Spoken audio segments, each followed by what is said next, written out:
All right, so are you ready to dive into some seriously old stories today? Always up for a good story. What do you have in mind? We're tackling those classic Bible stories. Ah, timeless tales. What's the angle? Sunday school lesson? No, no, no. Not a sermon, I Okay, promise. good, because I left my robes at home. Think of it more like we're opening a history book, right? But instead of like battles and dates and kings and queens. We're searching for those human truths, those bits of wisdom that still resonate today. I like it. Exactly. So, where do we even begin with something as massive as the Well, Bible? how about a story everyone knows, a story that's practically woven into our DNA? Ooh, I like where you're going with this. You thinking what I'm thinking. I think so. The ultimate underdog story. David and Goliath. Yeah, You know, the shepherd versus the giant warrior. Everyone thinks David's a goner, but but David wins. And it's not just about brute force. David was smart. He refused to fight on Goliath's terms. yeah, he didn't try to be something he wasn't. No heavy armor, no trying to outmuscle the giant. Right. He played to his strengths. Speed, accuracy, and that slingshot. It's a powerful lesson right there. So it's not about trying to be someone you're not, it's about playing to your strengths. I like that. But it's still scary, right? Oh, absolutely. Facing a Goliath, whether it's that huge project at work or a fear you need to conquer, can be totally overwhelming. For sure. But remember, David had something else besides his slingshot. Unwavering belief. He believed in himself, his purpose. That inner fire. Exactly. And that conviction. That gave him the courage to face something most people would run from. So when we're staring down our own Goliath, we need to ask ourselves, What do I believe in? yes. My purpose here. And that clarity, that can be incredibly empowering. It's not just about skills, it's about mindset. All right, let's shift gears to a different kind of leader. King Solomon, famous for his wisdom. Oh, Solomon. A wise ruler indeed. There's that story, with the two mothers both claiming the same baby. Talk about a dilemma. A classic.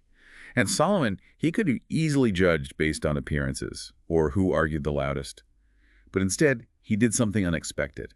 He proposed to cut the baby in half. Whoa, whoa, whoa, hold on. That seems a little extreme, doesn't it? It was a calculated risk, a psychological masterpiece, really. Okay, I'm listening. Solomon knew a true mother. She would rather sacrifice her own claim than see her child harmed. So he was playing on their emotions. Exactly. His solution wasn't about punishment. It was about uncovering the truth. By appealing to the deepest human emotion, a mother's love. So he basically forced them to reveal their true intentions. So what's the takeaway for us here? It's more than just a clever trick, right? Right. It's about looking beyond the surface. In a world where things aren't always what they seem, we need to be discerning, like Solomon.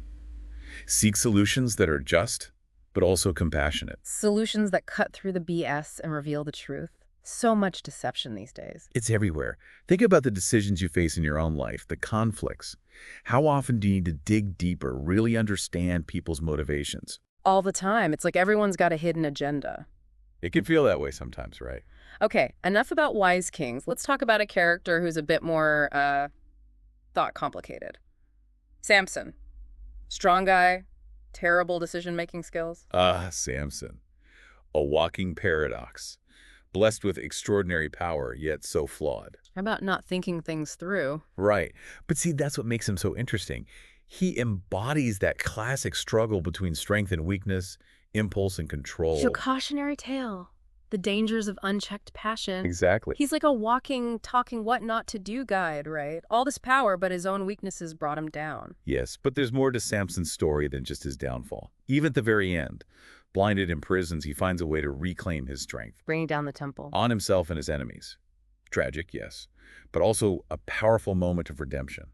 He owns his mistakes, accepts the consequences. And in that final act of defiance, uses his remaining strength to right a wrong. Exactly. And there's a powerful message for us in that. We all make mistakes. We all fall short. But even in those moments of defeat, there's a possibility for redemption. Finding meaning and purpose, even in our brokenness. It's about acknowledging our flaws, learning from our mistakes, and finding that strength to rise above our challenges. It's easy to look at these larger-than-life figures and forget they were wrestling with some pretty relatable human stuff, too. Oh, for sure. I mean, take Samson. Talk about letting your emotions get the best of you. We've all been there. It's a good reminder that even with superhuman strength, we're all susceptible to making those impulsive decisions that we later regret. Oh, absolutely. We all have our Samson moments, those times when our weaknesses take over. But that doesn't mean we're doomed to repeat those mistakes. There's always a chance to learn and grow. Exactly. Samson's story, despite its tragic end, it also highlights that potential for redemption, for finding meaning and purpose even when we've messed up. So it's not just about avoiding mistakes, it's about what we do after we make them. That's a comforting thought. I mean, who hasn't wished they could rewind and make a different choice? But what I find really fascinating is how these ancient stories also dive into the messiness of human relationships. The Bible is filled with complex family dynamics, rivalries, and reconciliations, Oh, in there. and they feel incredibly real even thousands of years later. They do, don't they? These stories aren't just about individual heroes and their challenges. They're about the web of relationships that shape our lives, for better or worse. We see love, jealousy, betrayal, forgiveness, the whole spectrum of human connection. And it's playing out in ways that still resonate with us today. It's timeless. Absolutely. Like Cain and Abel, the first brothers, their rivalry ends in tragedy. It's almost a blueprint for those sibling dynamics. Oh, totally. So intense, competitive, sometimes even destructive. It speaks to that primal need for validation, for parental love, and how easily those desires can twist into jealousy and resentment. Yeah. And those feelings, they can fester for years. They can. But then on the flip side, you see stories of incredible reconciliation. Joseph and his brothers, sold into slavery by his jealous siblings. Joseph eventually rises to power in Egypt, and when his brothers come to him for help during a famine, Ooh, talk about a tense family reunion. right, he could easily take revenge, but he doesn't. He forgives them. It's such a powerful example of how forgiveness can transform relationships, breaking those cycles of resentment, creating space for healing. Absolutely. It's a reminder that even in the face of deep hurt and betrayal, there's always the potential for reconciliation. And forgiveness, it's not about condoning wrongdoing. It's about releasing ourselves from the burden of anger and resentment. It's about acknowledging the humanity in the other person, even when they've hurt us deeply. That's so challenging, but also incredibly freeing. I mean, holding on to anger and resentment, it just poisons us in the end. It does, doesn't it?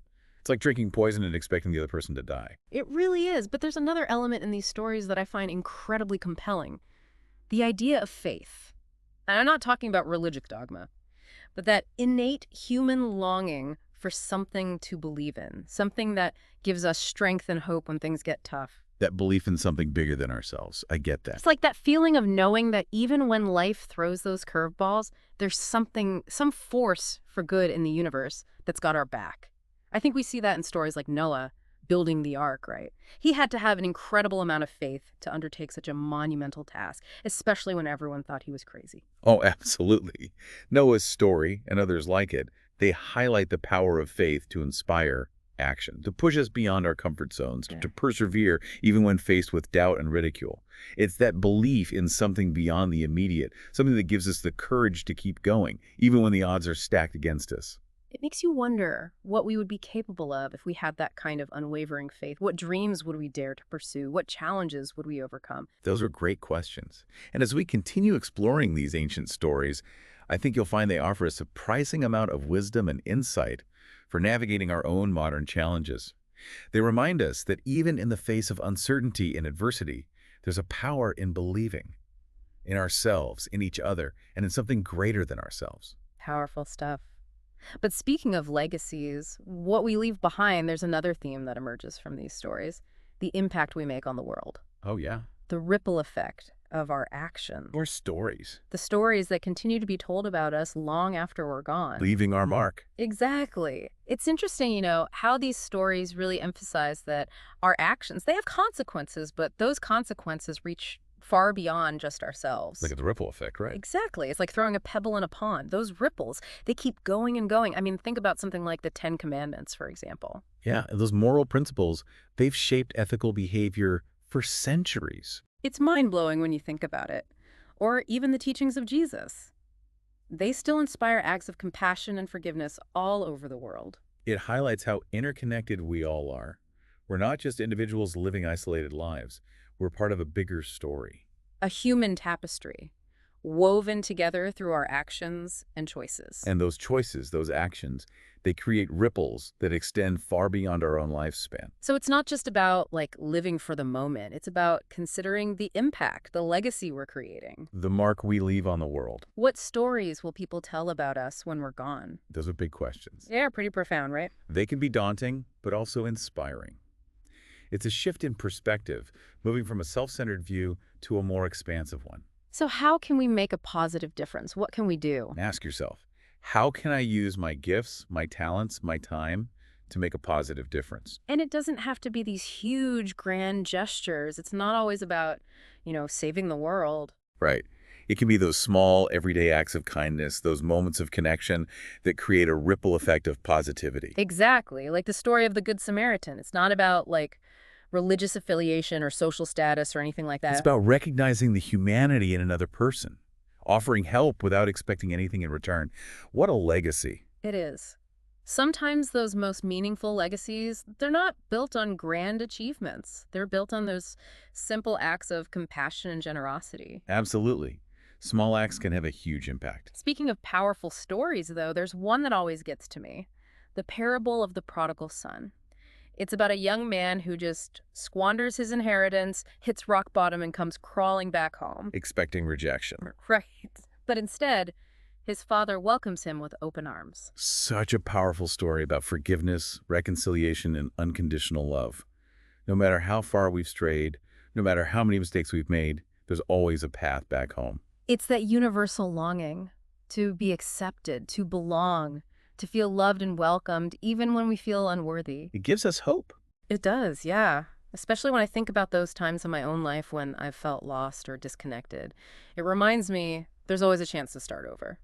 We're all capable of making mistakes, of falling short, of getting lost, but there's always a possibility for redemption, for forgiveness, for starting over.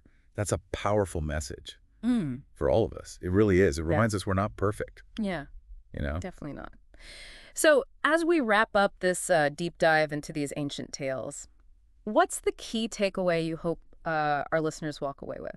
I hope they'll see these stories not just as religious texts, but as reflections of what it means to be human, Yeah. as guides for navigating this crazy thing called life. Exactly. These stories offer timeless wisdom They really do. on facing challenges, building relationships, and making choices, choices that create that positive ripple effect. It all comes back to those ripples, doesn't it? It does, and they remind us that even in our imperfections, we're capable of great courage, compassion, and resilience. We really are. And I hope people listening, I hope they'll be inspired to revisit these stories with fresh eyes, To see them in a new light. Yeah, and uncover those hidden gems of wisdom and insight that maybe they missed before. Maybe they'll see themselves in the courage of David, or the wisdom of Solomon, or the resilience of Job. Or the compassion of Jesus. Exactly. It's been amazing exploring these timeless tales with you. I've really enjoyed it. I think we've all learned a lot today. I agree. And remember, these stories, they're just the beginning. There's so much more to discover, so much more wisdom to be gleaned from these ancient texts. So until next time, keep exploring, keep questioning, and keep seeking those stories that illuminate the human experience. Well said. Thanks for joining us on this deep dive.